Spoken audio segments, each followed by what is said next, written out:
Olá pessoal, é com muita alegria que apresento esta explanação neste terceiro Congresso Brasileiro de Física, e nesta apresentação a palestra irá ser guiada com um fim específico, que é a apresentação do meu mais recente trabalho, do meu mais recente livro, que é o livro Física Preleções, que daqui a pouco eu explano ele aqui na transparência. E este material didático com fins educacionais voltados para a área de física é o tema desta apresentação, que faz parte do enredo voltado para este congresso, com o fim de discutir práticas educacionais, com o fim de discutir ciência ligada à física, tá certo? Então, já me apresentando, sou o professor Jailton Filho, e o tema desta palestra é Física Preleções, que é o título do meu mais recente trabalho de cunho científico. Bom, este cara sou eu, estou um tanto quanto arrumado aqui nesta transparência. Vou ler um pouquinho sobre uma apresentação.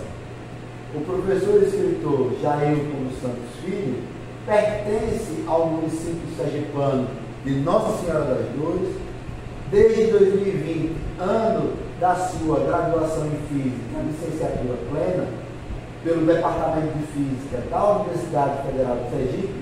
Atua no fomento e divulgação do ensino de Física e Matemática. Este trabalho é o seu primeiro livro científico produzido a partir dos resultados das suas publicações e pesquisas, tá certo? Então, meu vínculo acadêmico atual é um mestrado pelo Programa de Pós-Graduação Profissional em Ensino de Física, PPGPF, da Universidade Federal de Sergipe.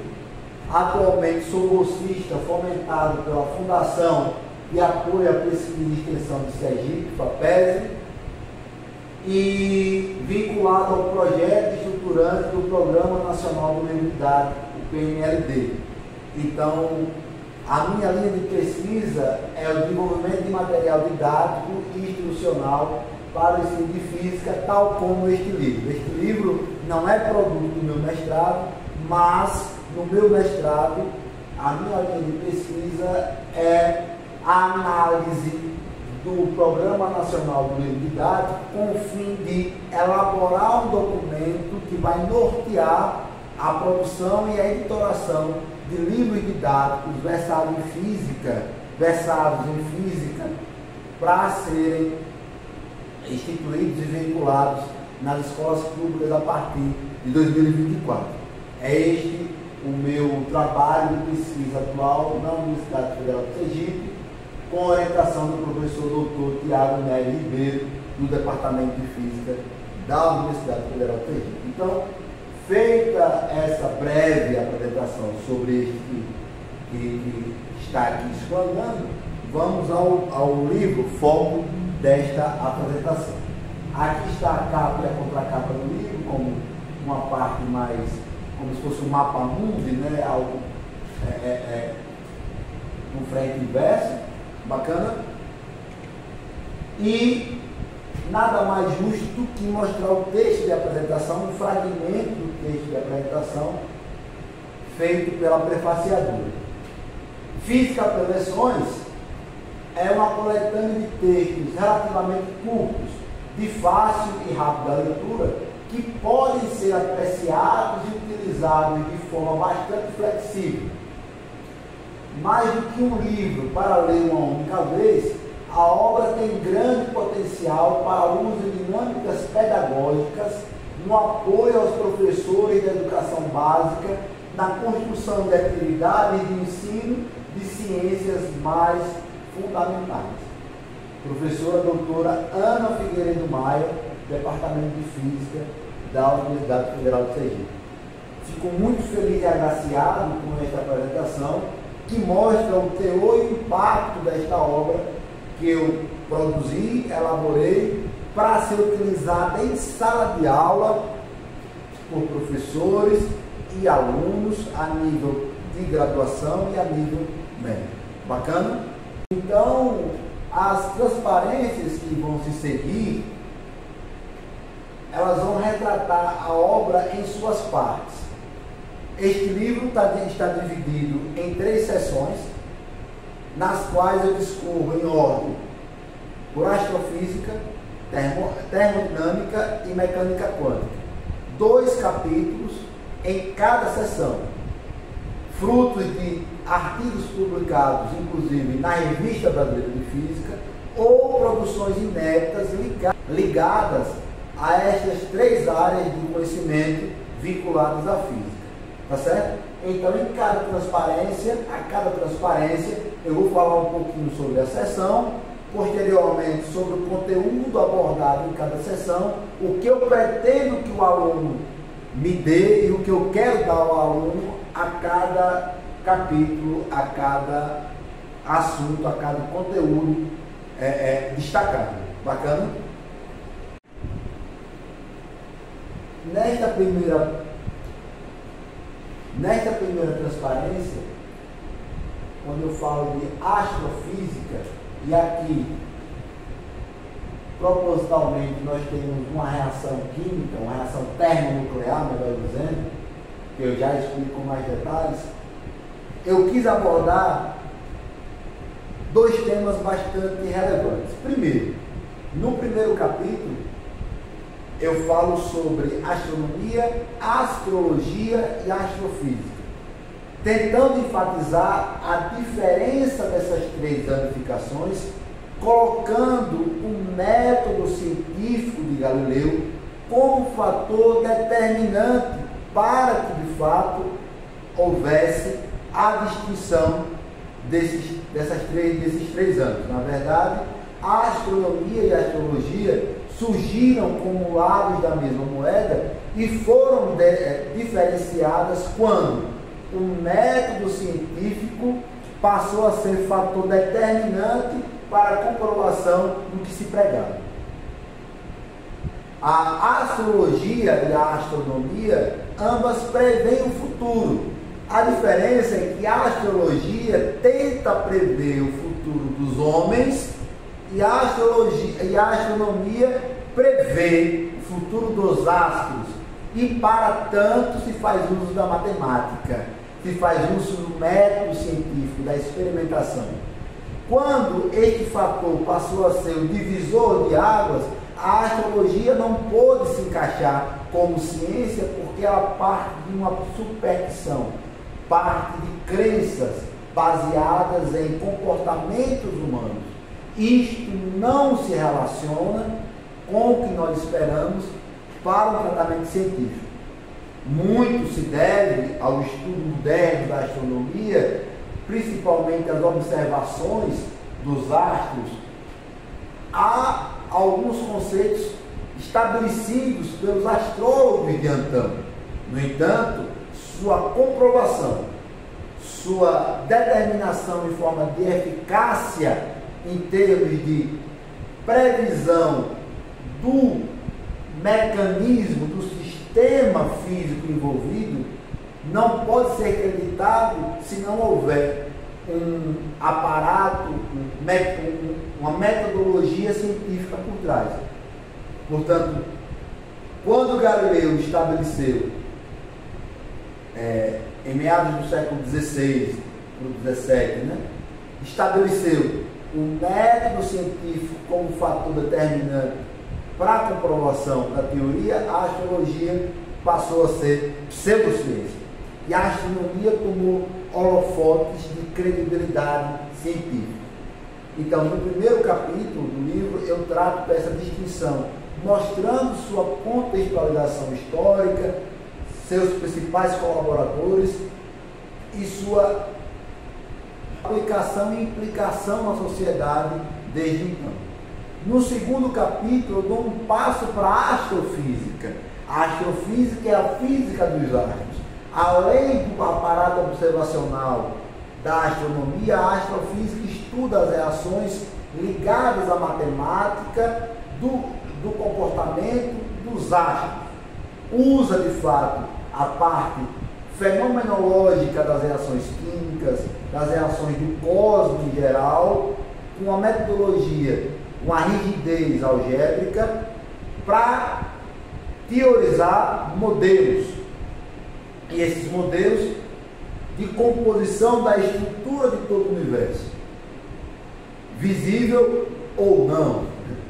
Então, no que diz respeito à astrofísica, eu introduzo um artigo, que é o segundo capítulo, intitulado Introdução à Evolução Estelar, na qual eu falo da concepção, da formação do embrião estelar até o seu colapso em um buraco negro ou em um objeto supermassivo no centro de galáxias.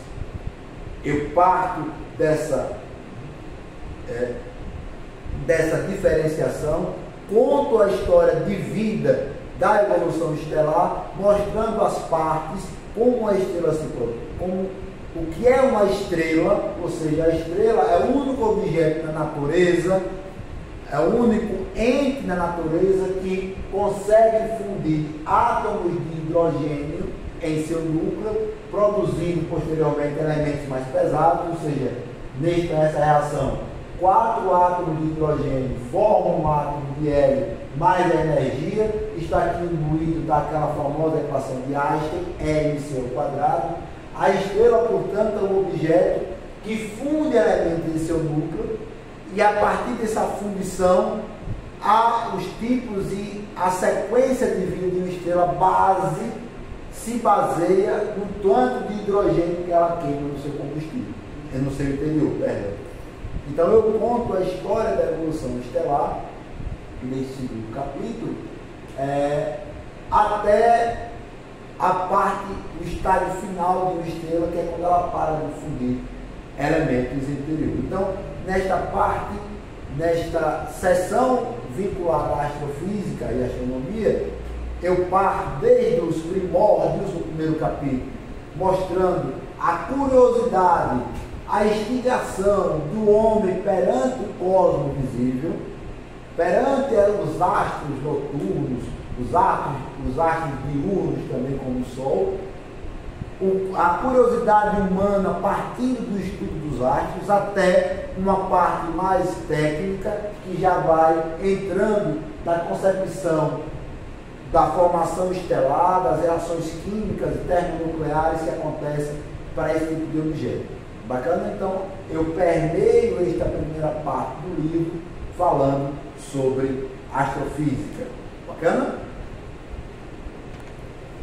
Na segunda parte do livro, eu discorro sobre termodinâmica. Nós temos aqui duas imagens, cada uma delas representa cada um dos capítulos que eu abordo nessa segunda parte. Nesta primeira imagem, nós temos aí a representação da primeira lei da termodinâmica, que é a variação da energia interna é igual ao calor trocado menos o trabalho realizado. Esta primeira imagem aqui, ela nos dá a ideia de que neste capítulo eu falo das 4 leis da termodinâmica: lei 0, primeira lei, segunda lei e terceira lei, mostrando sua contextualização e suas aplicações no dia a dia. Discorro de forma didática sobre os personagens principais, o enredo do mundo, no qual, no momento em que o entendimento sobre o estudo do calor foi concebido na sociedade, a diferença principal de calor e temperatura, até a formulação das 4 leis que regem a ciência da termodinâmica. Detalhe importante: no ensino médio, a gente fala até a terceira lei. A gente fala até a segunda lei, perdão.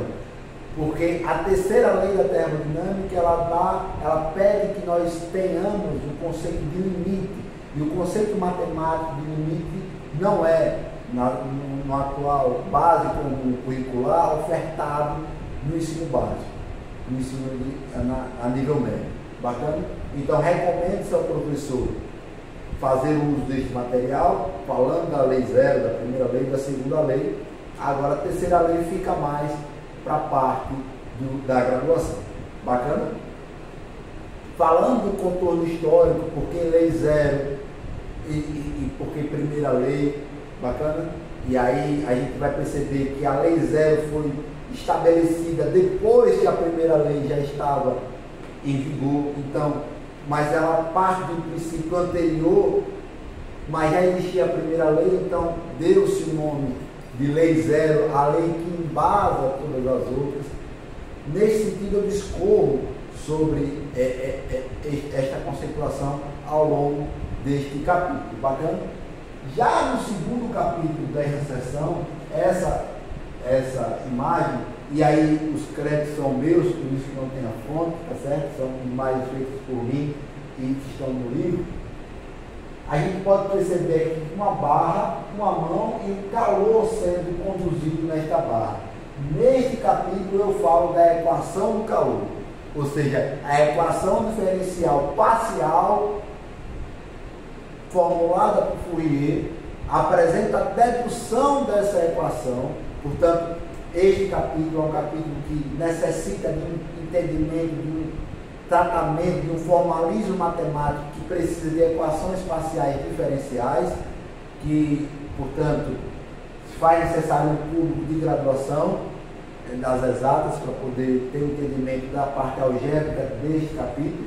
Eu apresento a dedução dessa equação, mas também trago a contextualização histórica. Então tem todo um aquecimento até chegar na dedução da equação do calor para um sólido isotrópico e homogêneo. O que é o calor? Primeiro eu parto do que é o calor, da motivação por trás disto e como Fourier conseguiu pela primeira vez estabelecer uma equação que rege a propagação do calor em um sólido. Bacana? Então, para esta sessão de termodinâmica, temos um capítulo para o nível básico, que pode ser aplicado também no nível superior, e um capítulo para o nível superior, por conta do formalismo matemático, que não deixa de ser usado a nível básico em termos de introdução na parte contextual, tá certo? Mas o tratamento matemático empregado na equação, de fato, necessita de um formalismo que pede as equações diferenciais parciais. Bacana? Na terceira e última parte do livro, eu falo sobre mecânica quântica. E já digo a vocês que usei o termo mecânica quântica por conta desta equação. Novamente, a apresentação da transparência em duas etapas, uma imagem para o capítulo e outra imagem para o segundo capítulo. Neste primeiro capítulo, que eu destaco esta imagem, aqui a gente tem embaixo resultados experimentais, resultados clássicos, um eixo de densidade de energia por frequência e em vermelho a lei de Planck. Esta imagem resume o que eu abordo na primeira parte desta sessão, no primeiro capítulo dessa sessão. Eu falo sobre a revolução que Planck deu à física com a implementação de sua constante nos cálculos para poder plotar a curva do espectro do corpo negro. O que levou Planck a formular o seu quanta, a sua distribuição discreta de energia, da energia de um átomo. O que levou ele a fazer isso? Quais suas implicações e o que tornou a física antes e depois dos quantas de Planck. Então é uma descrição subatômica da matéria através da teoria de Planck, com a sua conceitualização erradicada, consolidada, melhor dizendo, através do efeito fotoelétrico. explicado por Einstein, baseado na ideia de fóton. Então aqui o cargo-chefe desse capítulo é, além do quanta de Planck, é a sua aplicação e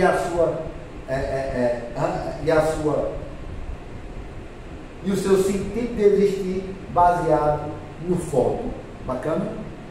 Que é o efeito fotoelétrico, que é o fóton, que é o modelo corpuscular e ondulatório da luz. A luz é onda e partícula. Então, neste capítulo aqui, eu foco nessa descrição subatômica da matéria baseado na lei de Planck. Bacana? No segundo capítulo, aí aqui, essa apresentação, aqui é a equação de Schrödinger em termos de operadores, tá certo? No capítulo destrincho exatamente o que são esses termos, e que essa equação, neste capítulo, é apresentada a sua formulação heurística, sua formulação algébrica baseada numa argumentação heurística. A equação de Schrödinger para o átomo de hidrogênio, ela não é deduzida algebricamente, ela é formulada a partir de princípios físicos, desde a concepção dos quantas de Planck, da ideia de ondas de matéria de de Broglie. Então eu mostro uma apresentação, eu mostro de forma didática essa argumentação heurística, esse formalismo algébrico que levou a Schrödinger em 1924 a apresentar a equação que norteia o comportamento do evento. Tá certo? Finalizando assim esta sessão, que evidentemente este formalismo matemático baseado em equações diferenciais parciais novamente é aplicado para a graduação. Inclusive este capítulo pode e deve ser usado em disciplinas introdutórias da mecânica quântica, introdutórias, tá certo? Depois dessa equação é que surgiu a mecânica quântica. Eu tenho muito pano para manga. Aqui é um capítulo introdutório mostrando a equação por um átomo de hidrogênio, certo? E este primeiro capítulo pode ser usado em sala de aula a nível médio como motivação, como virada de chave no que aconteceu na física na virada do século XX. Bacana? Então, o livro ele está dividido nessas três seções, apontando conceitos desde o colapso de objetos em compactos no centro de uma galáxia, na parte da astrofísica, passando pela natureza do calor e chegando na descrição subatômica da matéria. Bacana? Bom, o que eu quero dizer com prática e feedback? Chegando já ao encerramento dessa apresentação, eu gostaria que vocês apontassem o QR Code, apontassem a câmera para esse QR Code. Eu vou deixar também na descrição da palestra o link, que aqui é um formulário que eu gostaria muito que vocês respondessem como forma de avaliação desta apresentação e do livro. Então, neste questionário tem perguntas não somente sobre a apresentação e sobre o possível impacto deste livro para este público que me assiste, que participa deste congresso, não apenas, certo? Então, com o fim de avaliar o impacto desta obra, como que ela pode ser usada, de que maneira ela vai para a sala de aula, porque este livro, pessoal, só tem sentido de existir se for usado por vocês. Bacana? Eu não cheguei a dizer outrora, mas o governo do estado de Sergipe foi o grande patrocinador deste livro. Este livro é fomentado por dinheiro público através de edital que fomenta a publicação de livros e revistas para professores e alunos. Foram feitos mais de 1000 exemplares deste livro para ser distribuído em todas as escolas e instituições públicas do estado de Sergipe. Isto foi feito, está sendo feito. A tiragem que me foi destinada, eu estou doando para professores e alunos que fizeram parte da minha trajetória ou que eu encontro no meu dia a dia na universidade ou em áreas afins no meu dia a dia, tá certo? E vou sortear, conforme estabelecido com a comissão organizadora, um exemplar, mando para qualquer lugar do Brasil, quem for contemplar, então estou sorteando, vou doar o livro para vocês que estão participando deste congresso, tá certo? E também este livro foi feito a versão e-book, oficialmente. Então este livro tem a parte impressa, física, e também tem o e-book, que eu estou deixando também aqui na descrição da palestra, o site da editora Seduc, aqui do estado de Sergipe, como vocês podem lá baixar o e-book gratuitamente e usar na sala de aula, distribuir, fazer o uso, que este livro foi feito exatamente para isso, tá certo? Então, antes de eu abrir as perguntas para vocês, eu gostaria que você me respondesse as perguntas que eu destino aqui neste formulário, tá certo? Podem fazer quando terminar a apresentação, não necessariamente precisam fazer agora, mas eu gostaria muito desse feedback, eu vou recebendo, conforme vocês forem respondendo, eu vou receber a notificação ao longo do tempo que vocês destinarem para isso. Bacana? Bom, aqui está minha autopromoção, meu peixe, que sou eu, meu Instagram e meu canal no YouTube, no qual eu disponibilizo aulas gratuitas. Então tem aula de física, de química, de matemática, para nível básico, para nível médio e para nível superior. Então é uma ferramenta que me foi bastante útil durante a pandemia, nos meus trabalhos aqui nas escolas, que eu tinha que gravar aula, e acabou virando um hobby e algo como produto educacional também. Portanto, vira e mexe, eu deixo algum recado lá, alguma aula, né, para os diversos tipos de público que me acompanham. Inclusive essa palestra, uma cópia dela também vai estar armazenada no meu canal. Bacana, pessoal? Então, desde já, como diriam os youtubers, curtam, comentem e compartilhem, né, aqui as minhas redes. Bacana? E para finalizar, eu vou usar a lei do livro para me despedir. E ele fala o seguinte: o que sobra é a obra, o resto só sobra. Em língua portuguesa, o verbo só sobrar diz respeito ao navio que vira de cabeça para baixo, assim, que a proa vira de cabeça para baixo. Então, só sobrar é esse naufrágio de cabeça para baixo. Portanto, o que sobra é a obra, o resto só sobra.